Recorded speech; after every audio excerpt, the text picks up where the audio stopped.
নিজে যখন প্রশ্ন করি কথাগুলি কি তোমার আমল আছে, নিজে তো ধরা খাইয়া যায়। আল্লাহ আমাদেরকে ক্ষমা করে।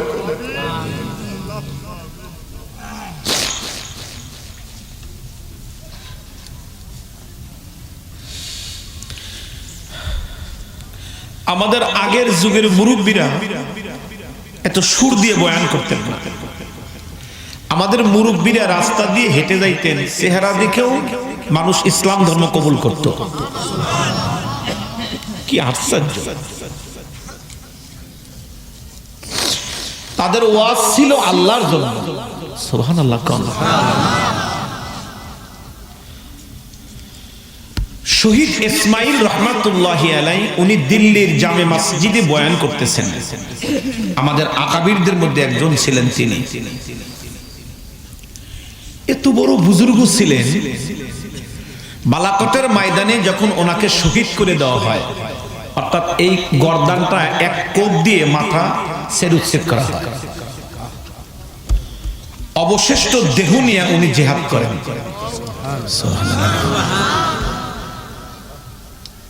মাথা নাই কিন্তু দেহ, শুধু এই দেহ নিয়েই দৌড়াইয়া দৌড়াইয়া ধরে হত্যা করতেছে কাফেরদেরকে। কত বড় বুজুর্গ ছিলেন উনি। দিল্লির জামে মসজিদে বয়ান করতেছেন। বহু দূর থেকে একজন গ্রামের মানুষ বয়ান শোনার জন্য আসতেছে। গরিব মানুষ, গাড়িতে আসবে, টাকা নাই, পায়ে হেঁটে আসতেছে হুজুরের বয়ান শুনে। যেই মাত্র এসে মসজিদে ঢুকলেন, দেখেন ওয়াজ শেষ। হুজুর বয়ান করছেন 2 ঘন্টা, ওয়াজ শেষ। উনি মসজিদে ঢুকে খালি বলেন, আহ, আমি শুনতে পারলাম না। চিন্তা করলো, ওয়াজ শুনতে পারলাম না, কমপক্ষে একটু মুসাফা করে যায়। হুজুরের হাতটা, গরিব মানুষ হাতটা মুসাফা করছেন, হুজুরও মুসাফা করছেন, কিন্তু গরিব মানুষের চোখে পানি। বাবা তুমি কাঁদো কেন? হুজুর আমি গরিব মানুষ, অনেক দূর থেকে রওনা করেছিলাম আপনার বয়ান শুনবো। হুজুর আমার টাকা নাই, এই টাকা না থাকার কারণে আমি আসতে পারিনি হুজুর, গাড়িতে তাড়াতাড়ি এসে আপনার শুনি বয়ান শেষ। হুজুর বললেন বসো। ওখানে বসাইলেন। যে 2 ঘন্টা বয়ান করছেন, পুরো 2 ঘন্টা বয়ান ওই মানুষটাকে একাই শোনাইয়া দিলেন। চিন্তা করছেন? আমি হলে করতাম। আমার ঘরে টাকা দিয়ে আনা যায় না, আবার অগ্রিম দিতে হয়, এরপরে আবার আসার জন্য বাদ বাকি টাকা অ্যাকাউন্টে পাঠাইতে হয়, এরপরে কত নিয়ম কানুন আমাদের। আর 2 ঘন্টা ওয়াজ আর একজন মানুষকে শোনাইয়া দিব। চিন্তা করছে আল্লাহ। এই গরিব মানুষটাকে শোনাইয়া দিলেন। তাদের মন মানসিকতা, এই জন্য শিব্বির আহমদ ওসমানী বলেন আলোচনার জন্য 3টা জিনিস প্রয়োজন। 1 নম্বর ইখলাস। সুবহানাল্লাহ। আল্লাহ আমাদেরকে দান করেন, আমিন। সকলকে আল্লাহ দান করেন, আমিন। 2 নম্বর কথাটা সহি বলা, একেবারে সহি শুদ্ধ কথা বলা, জাল কথা না বলা। 3 নম্বর উত্তম পন্থায় বলা, এমন কিছু কথা না বলা যাতে মানুষের কষ্ট লাগে। যদি এই 3টা কথা একত্রিত হয়ে বলে, আল্লাহ পাক সে কথার মধ্যে বরকত দিবেন। তো আমি আপনাদের কাছে একটু অনুরোধ করতেছি যে আমার এই কথাগুলা ইখলাস নাই, এটা আমি স্বীকার করতেছি, তবে তারপরেও আমি কিছু কথা বলবো, আপনারা শুনবেন। নিয়ত আছে তো ইনশাআল্লাহ? আল্লাহ পাক আপনাদেরকে তৌফিক দান করেন। জোরে বলেন না আমিন।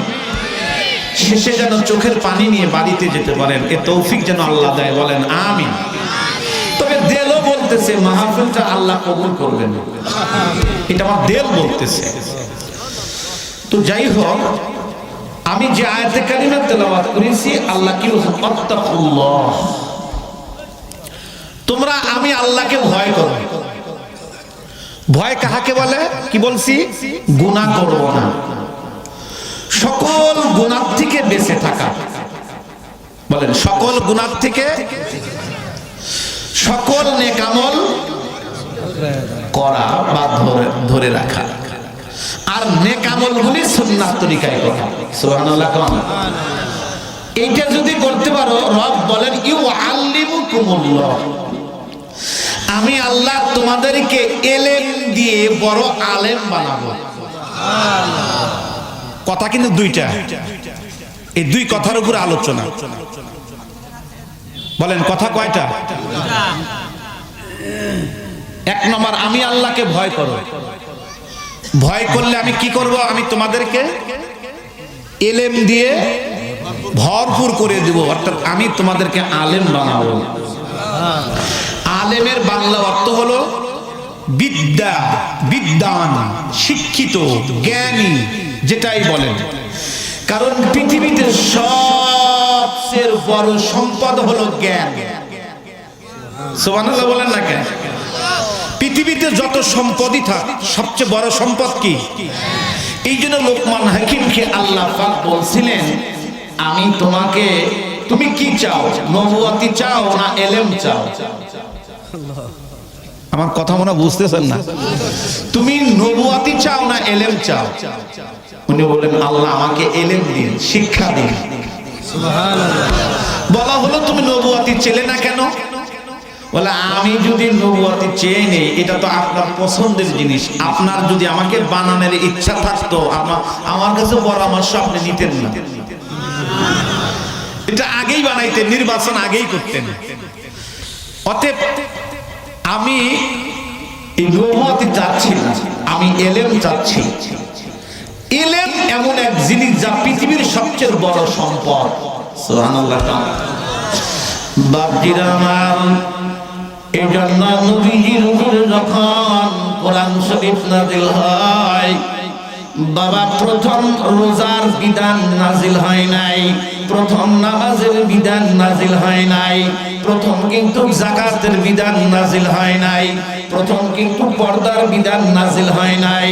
নবীজির উপরে প্রথম নাযিল হইছে ইকরা বিসমি রাব্বিকাল্লাযী খালাক। আল্লাহু আকবার। ও নবী, আপনি পড়ান, রাসূল আপনি পড়ান, রাসূল আপনি জানান। ও আমার বন্ধুগণ, আল্লাহ পাক রাসূলকে জানানোর জন্য কিসের জন্য বললেন? কারণ ও নবীজি, আমি আপনাকে পৃথিবীর শ্রেষ্ঠ বড়, পৃথিবীর শ্রেষ্ঠ মানুষ হিসেবে পাঠাইতে যাচ্ছি। আপনি তামাম পৃথিবীর নেতৃত্ব দেবেন, তামাম জগতের নেতৃত্ব আপনি দিবেন। আপনাকে নেতৃত্ব দেওয়ার আগে আপনাকে সকল বিষয় জানতে হবে, বুঝতে হবে। এই জন্য রাসূল প্রথম নির্দেশ, আমি আল্লাহ প্রথম বিধান হলো ইকরা বিসমি রাব্বিকাল্লাযী খালাক, খালাকাল ইনসানা মিন আলাক, ইকরা ওয়া রাব্বুকাল আকরামুল্লাযী আল্লামা বিল কলম, আল্লামাল ইনসানা মা লাম ইয়ালাম। আল্লাহ বলেন, নবী আপনি আগে জানেন, আপনি আগে বোঝেন। ও আমার বন্ধুগণ, একটা কথা ক্লিয়ার স্পষ্ট করে জেনে রাখবেন, আল্লাহ পৃথিবীতে যত নবী রাসূল পাঠিয়েছেন, পৃথিবীতে আল্লাহ যত নবী পাঠিয়েছেন, ওই নবীগণ জামানার সর্বশ্রেষ্ঠ বড় শিক্ষিত ছিল, বড় বুজুর্গ ছিল, বড় ভদ্র ছিল এবং সভ্য ছিল। আল্লাহ পাক যুগে যুগে যত নবী পাঠিয়েছেন, কোন নবী মূর্খ মানুষকে আল্লাহ নবী বানান নাই, কোন গুনাহগার মানুষকে আল্লাহ নবী বানান নাই। বরং পৃথিবীতে আল্লাহ যত নবী পাঠিয়েছেন, ওই নবীরা জামানার সবচাইতে বড় শিক্ষিত ছিল। জোরে জোরে বলেন সুবহানাল্লাহ। আমার কথা বুঝতে কি আপনাদের কোনো কষ্ট হচ্ছে? আল্লাহ তুমি কবুল করো, জোরে কোন আমিন। মুহাম্মাদুর রাসূলুল্লাহ সাল্লাল্লাহু আলাইহি ওয়াসাল্লাম বাজান, তিনি কত বড় শিক্ষিত ছিলেন। নবীজি বলেন, আল্লাহ পাক আমাকে দুনিয়াতে পাঠিয়ে পৃথিবীর শুরু থেকে শেষ পর্যন্ত যত বিদ্যা আছে আল্লাহ আমার সিনার মধ্যে দান করেছিলেন। সুবহানাল্লাহ। কথা কি বুঝতেছেন? পৃথিবীর শুরু থেকে শেষ পর্যন্ত যত বিদ্যা আছে আল্লাহ পাক আমার সিনাই দিয়ে আমাকে ধন্য করছেন। বলেন আমার নবী তাহলে কত বড় বিদ্বান ছিল, কত বড় শিক্ষিত ছিল। আচ্ছা আমি আরেকটা প্রশ্ন করি, বলুন তো পৃথিবীর সর্বপ্রথম নবীর নাম কি? গুড, ভেরি গুড, শিক্ষিত সুলতান। প্রথম নবী এবং প্রথম মানুষ হযরত আদম আলাইহিস সালাম। আপনাকে জানেন কত বড় শিক্ষিত ছিল? আমি যতটুকু পড়েছি হযরত আদম আলাইহিস সালামকে আল্লাহ পাক 7 লক্ষ ভাষাই শিখিয়েছিলেন। সুবহানাল্লাহ। কয় লক্ষ ভাষা? 7 লক্ষ ভাষা, দুই একটা ভাষা না। আর আমি যতটুকু জানি পৃথিবীতে বর্তমান আছে হলো 6000 ভাষা। তাহলে যদি 7 লক্ষর ভিতরে 6000কে মাইনাস করেন আর কত থাকে? সব অমনি পড়ে থাকে। তাহলে আপনি চিন্তা করেন হযরত আদম আলাইহিস সালাম কত বড় শিক্ষিত। কথাটা খুব খেয়ালের সাথে শুনবেন, এটা আল্লাহ নিজে বলছেন। বিসমিল্লাহির রহমানির রহিম ওয়া আল্লামা আদামাল আসমাআ কুল্লাহা সুম্মা আরাদাহুম আলাল মালাইকা। আল্লাহু আকবার বলেন। ওয়া আল্লামা আদামাল আসমাআ কুল্লাহা। ও আমার বন্ধুগণ, আমার আল্লাহ বলেন হযরত আদম আলাইহিস সালামকে আমি এক নয় দুই নয়, আমি আল্লাহ তাকে সমস্ত শিক্ষা দিয়া তাকে সিনাইকে আমি ভরে দিলাম। কেন ভরে দিলাম?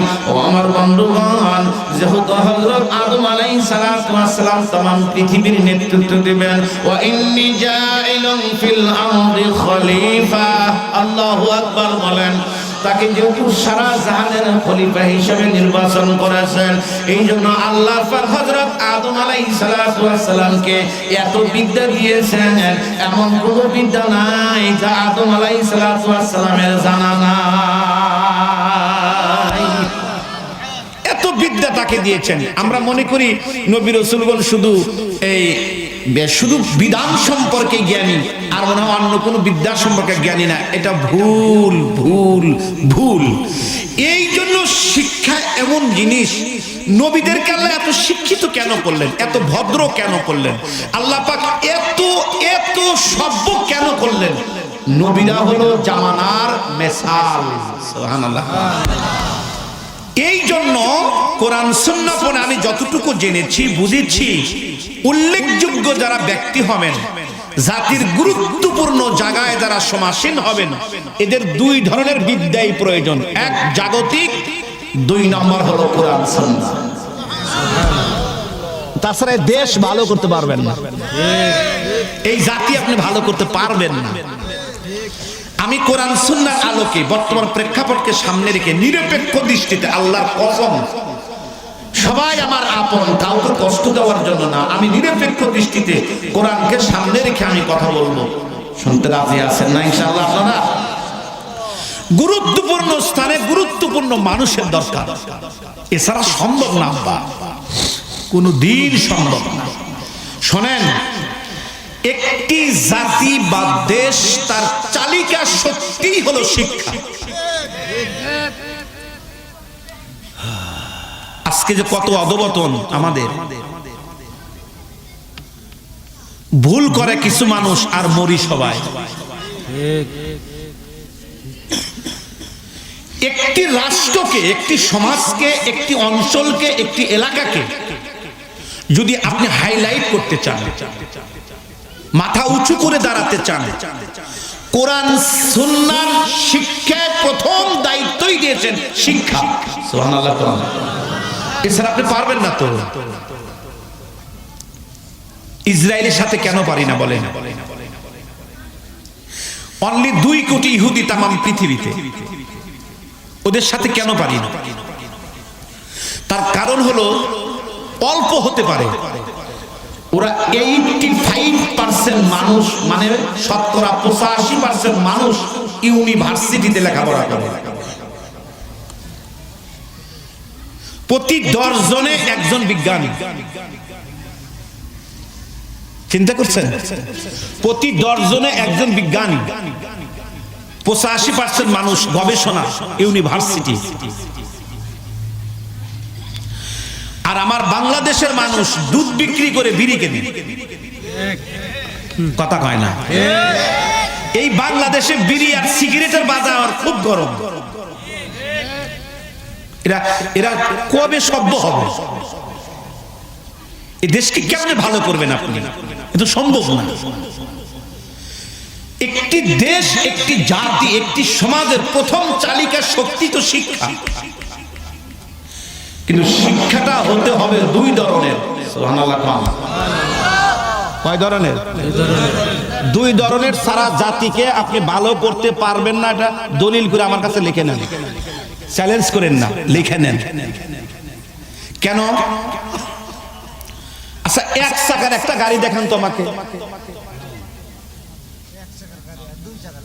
এই তো 1 চাকার কোনো গাড়ি আছে? ওই চেয়ারে যারা বলেছে আসেন আপনার ভদ্র আব্বা, 1 চাকার কোনো গাড়ি আছে? সর্বনিম্ন 2 চাকা। যদি আপনি গন্তব্যস্থানে যাইতে চান, কমপক্ষে 2 চাকার গাড়িটাও লাগবে। এর মধ্যে কিছু গাড়ি আছে 4 চাকা, কথা কয় না। আরো কিছু গাড়ি আছে 6 চাকা, এরকম আরো অনেক দেখি তো রোডে, দেখেন না আপনারা? 10 চাকা, এরকম বহু চাকা আছে। কিন্তু সর্বনিম্ন হলো 2 চাকা। যদি দূরত্ব যেতে চান, কমপক্ষে 2 চাকাওয়ালা গাড়ি লাগবে। একটি দেশকে যদি পরিপূর্ণ করতে চান, 2 ধরনের শিক্ষাই লাগবে। এ বাবা, আমার কথা কি বোঝো না? শুধু কাহিনী বলবো, শুধু কেসার কাহিনী না, বাস্তবের আলোকে কিছু শোনো, জেনটা একটু ওয়াশ করো।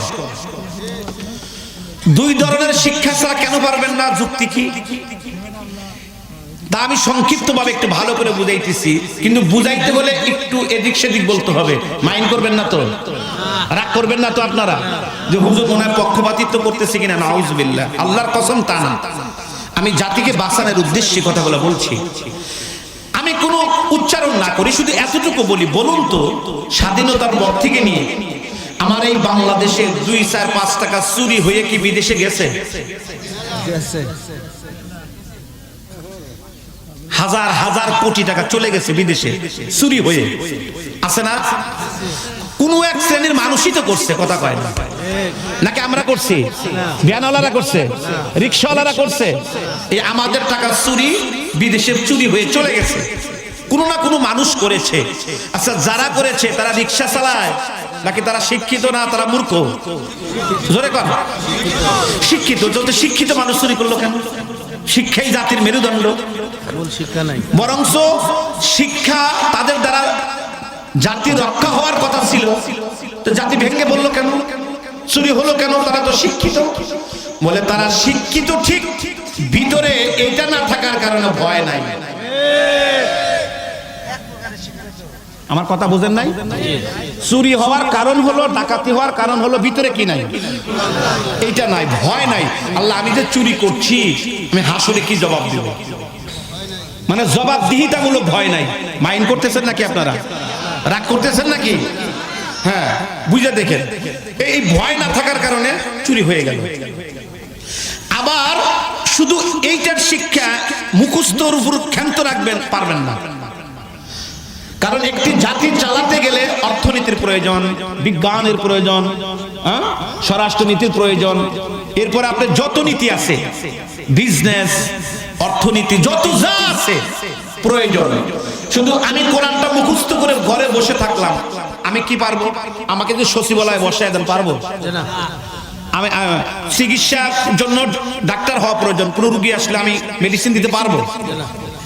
তাহলে শুধু এটা মুখস্থ করে বসে থাকলেও হবে, এটার উপর আবার পূর্ণাঙ্গ গবেষণা করতে হবে, এটারও ইলম থাকতে হবে। তো একজন মানুষের ভিতরে যখন এটাও থাকবে, আধুনিকও থাকবে, তখন দেখবেন একটা জাতি সুন্দরভাবে চলবে। তার বাস্তব নমুনা আফগানিস্তান। সুবহানাল্লাহ। পৃথিবীর সেরা একটা দেশ, বর্তমান আমেরিকার সাথে টেক্কা লাগায় অর্থনীতিতে। মোল্লারা দেখছে না, সে সাধারণ মোল্লা না, আমার মতো না, দাওয়াত খাওয়া মোল্লা, এরকম মোল্লা না, আমার মতো মোল্লা না, তারা খাঁটি মোল্লা, তারা সব জানে, বিজ্ঞানও জানে, কোরআনও জানে।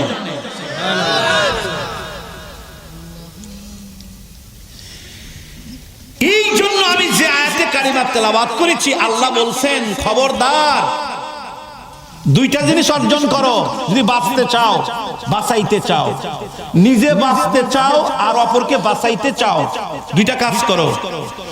আমার ভয় দ্বারা ভিতরকে নুরান্বিত করো, নুরান্নি করো, আলো করো, সুবহানাল্লাহ। আর শিক্ষা দ্বারা জ্ঞান অর্জন করো। আমার কথা মনে আপনারা বোঝেন নাই? বলুন তো তাহলে শিক্ষার দরকার আছে না নাই? জোরে বলেন আছে না নাই? এই জন্য ইকরা প্রথম আল্লাহর নির্দেশ নবীর প্রতি, নবী আপনি পড়েন। সুবহানাল্লাহ। আমাদের দেশটা অধঃপতনের যত কারণ আছে আমার দৃষ্টিতে বারবার এটাই ধরা পড়ে, শিক্ষা। এই শিক্ষা যেন কেমন শিক্ষানীতি ভেঙে পড়েছে। আপনাদের এই গ্রামে এবার পরীক্ষায় প্রাইমারিতে কয়জন ছেলে বৃত্তি পেয়েছে? কোন কলেজে কোন স্কুলের রেজাল্ট কেমন দেখেন। আজকে রেজাল্ট একদম দুর্বল। আমাদের এই কোমলমতি শিশুগুলাকে ধ্বংস করে ফেলেছে এই যে এই মোবাইল দ্বারা। কথা বলেন, আপনারা তো বুঝতেছেন না যে আমাদেরকে কিভাবে মারতেছে। অনেক দিন আগে আমি একটা গল্প শুনছিলাম, গল্প না তো একটা কথা। আমি ব্যানে যাইতেছি, আর এক ব্যানওয়ালা যাইতেছে আর বলতেছে, ব্যানারওয়ালা রিক্সাওয়ালারা মাঝে মাঝে কিছু কথা বলে না, রাস্তায় চলে আনন্দ সূচক কিছু কথা বলে। ওই ব্যানওয়ালা বলতেছে, দোস্ত রে মারবো এখানে, লাশ পড়বে শ্মশানে। চিন্তা করলাম একই লোকে মারবো এখানে, লাশ পড়বে শ্মশানে। এখন আমি বুঝি পশ্চিমারা জানে যে মুসলমান ধ্বংস করতে বেশি কিছু লাগবে না, আমরা ঘরে বসে বসে ওদেরকে মারবো। এই জন্য ওদের ছেলে মেয়েদেরকে এমন ভাবে গবেষণা করায়, ওদের হাতে এটা রাখা নিষেধ, এটা রাখতে পারবে না, এটা আবিষ্কার করে আমাদের হাতে দিয়েছে। এই জন্য আমাদের বাচ্চারা এটা ছাড়া খানাই খায় না। হুজুর আপনি কিনলেন কেন? ওটা তাহলে আপনি কিনলেন কেন হুজুর? এটাও একটা প্রশ্ন।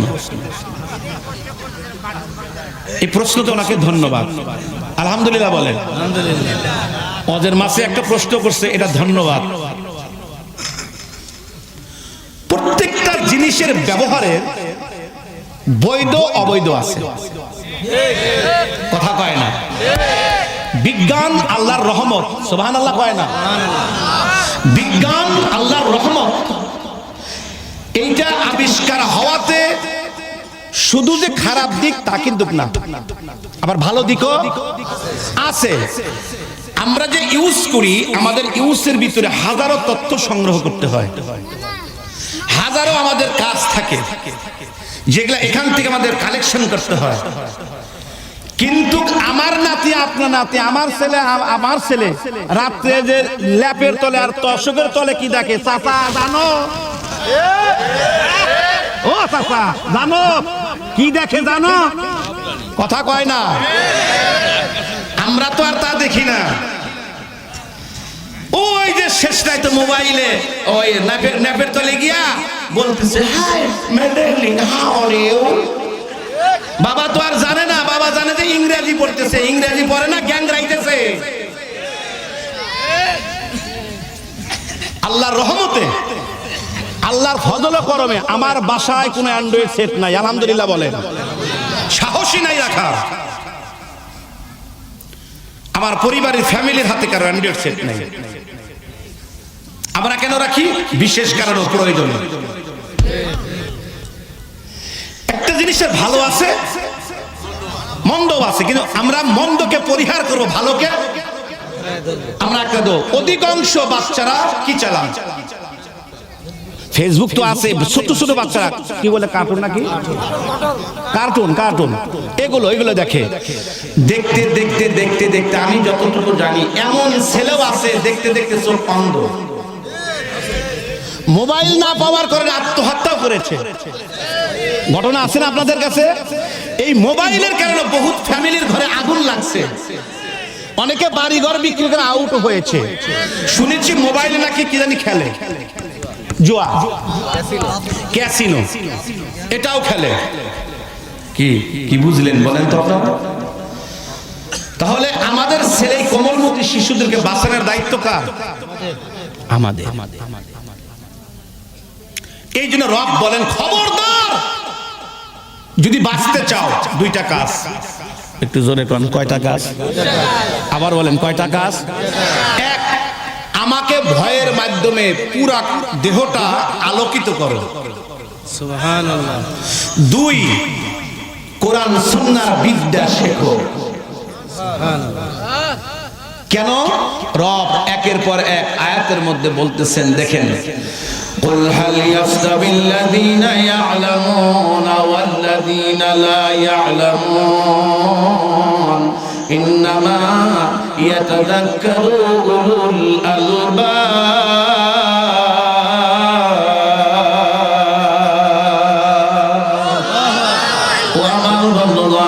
মালিক বলে যারা জানে, যারা জানে না তারা কোনোদিনও এক হতে পারে না।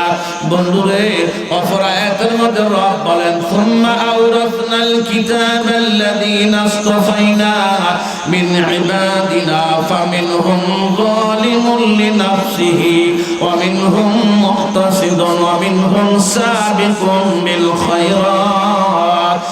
খায়রাতি বিইذنিল্লাহ যালিকা হুয়া ফাদলুল কাবীর।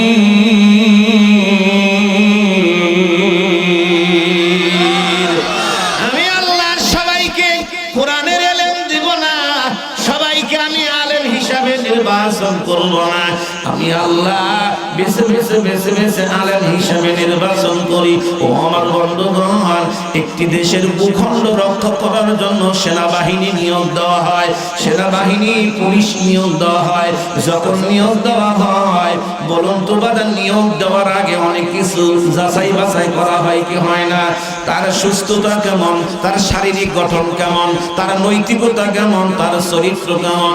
আজকে বাংলাদেশে সবচাইতে অশান্তির মূল কারণ হলো আমাদের ইউনিয়ন পরিষদের যে চারিত্রিক সার্টিফিকেট আছে, এই চারিত্রিক সার্টিফিকেটটা সস্তা হওয়ার কারণে এই দেশের এই পরিস্থিতি। কথা বলেন।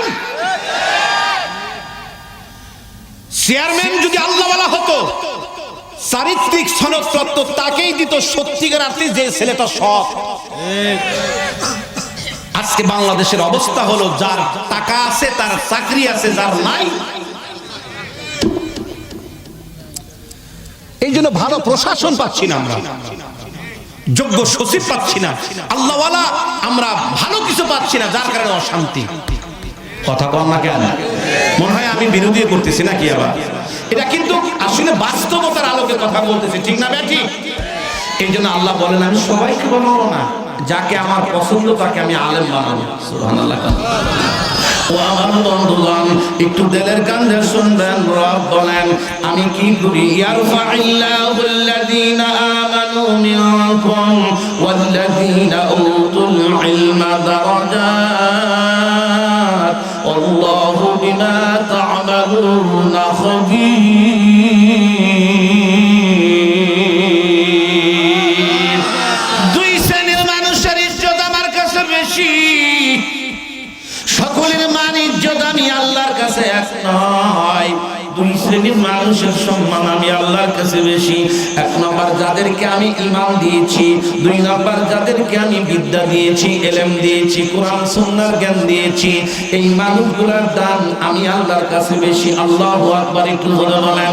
ও আমার বন্ধুগণ, এই জন্য আমি কোরআনের সমুদ্র থেকে যে আয়াতখানা তেলাওয়াত করেছি, যদি আপনি বড় আলেম হতে চান, যদি আপনি সত্যিকার অর্থে দেশ, মানবতা, ইসলামের রক্ষক হতে চান, বাগান দুইটা আমলের কোনো বিকল্প নাই।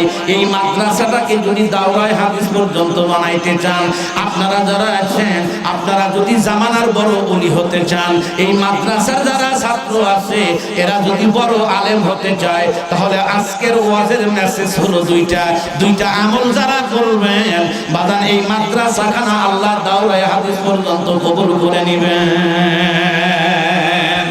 এই দুইটা আমল বলেই শেষ।